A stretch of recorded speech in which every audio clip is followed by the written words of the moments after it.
inene, I would like to greet myself happy birthday to me.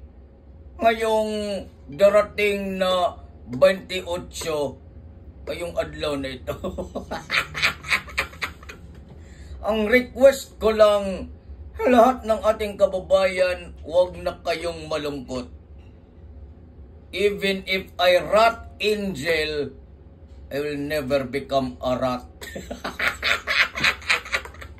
Sabi ko, day, padalihin kong dagang cook. Mara na'y makapalipay na ako. If you want me to be happy, and you know it, clap your hands. Inene, do not do it in my country. Masasira ang buhay mo. Pusang iring kayo.